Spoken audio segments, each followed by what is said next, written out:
Baik teman-teman, salam sejahtera untuk kita semua. Melanjutkan materi yang terakhir, yakni berkaitan dengan partisipasi politik. Sebelumnya teman-teman sudah mengetahui tentang fungsi politik, struktur politik, peran politik sebagai mesin politik, dan juga lembaga politik itu seperti apa. Selanjutnya kita akan membahas tentang partisipasi politik.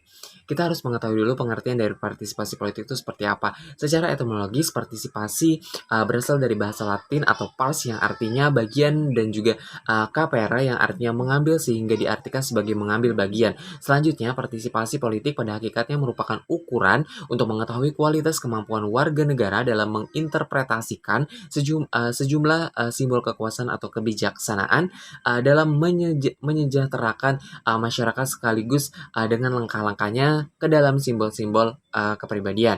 Ada beberapa faktor yang dapat mempengaruhi seseorang ataupun masyarakat dalam mengambil keputusan dalam pemilihan umum yang mempengaruhi partisipasi politik itu. Yang diantaranya yang pertama pendidikan. Pendidikan merupakan suatu kegiatan untuk meningkatkan pengetahuan umum seseorang termasuk di dalamnya dengan peningkatan penguasaan teori dan juga keterampilan memutuskan terhadap persoalan yang menyangkut kegiatan mencapai tujuan. Yang kedua adalah perbedaan jenis kelamin.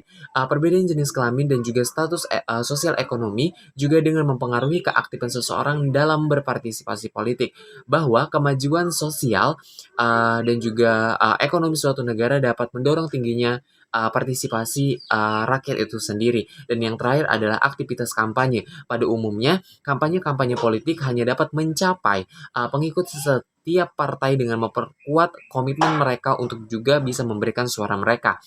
Untuk memperjelas konsep arti dari partisipasi politik, para ahli merumuskan beberapa rumusan tentang partisipasi politik sebagaimana menurut Herbert MC Clohey dalam International Encyclopedia of the Social Science.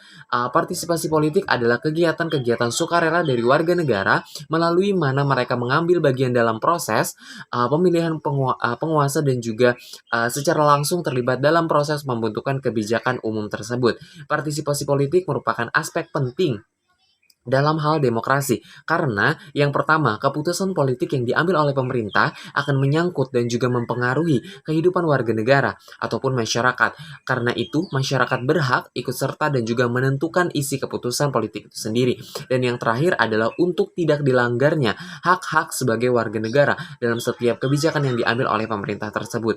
Kita beralih kepada fungsi partisipasi politik. Menurut Robert Land dalam Rush and Allot dalam Soeharno pada tahun 2004 halaman 107, partisipasi politik memiliki 4 fungsi. Yang pertama, sebagai sarana untuk mengejar kebutuhan ekonomi. Yang kita ketahui bahwasanya partisipasi politik itu berkaitan juga dengan sosial ekonomi, karena tingkat tingginya partai politik adalah salah satunya karena tingkat ekonomi ataupun kebutuhan ekonomi dari warga negaranya. Yang kedua adalah sebagai sarana untuk memuaskan suatu kebutuhan bagi penyesuaian sosial, yakni memenuhi kebutuhan akan harga diri, meningkatkan status sosial, dan juga merasa terhormat karena dapat bergaul dengan pejabat-pejabat terkemuka dan juga orang-orang penting. Yang terakhir, materi yang terakhir adalah manfaat partisipasi politik. Menurut beberapa ahli, salah satunya dari Robert Lyons, manfaat dari partisipasi politik yang pertama sebagai sarana untuk mengejar kebutuhan ekonomi, yang kedua sarana untuk memuaskan suatu kebutuhan bagi penyesuaiannya, dan yang terakhir adalah sebagai sarana untuk mengejar nilai-nilai khusus. Mungkin itu saja materi tentang partisipasi politik. Sekian, terima kasih. Terima kasih atas perhatiannya. Itulah tadi penyampaian berbagai macam materi, baik itu materi yang pertama dan juga materi yang terakhir. Mungkin itu saja dari saya Ahmad Syeba, pamit undur diri. Wabillahi taufiq wal hidayah. Wassalamualaikum warahmatullahi wabarakatuh. Salam, Om Swastiastu, Namo Buddhaya, salam kebajikan.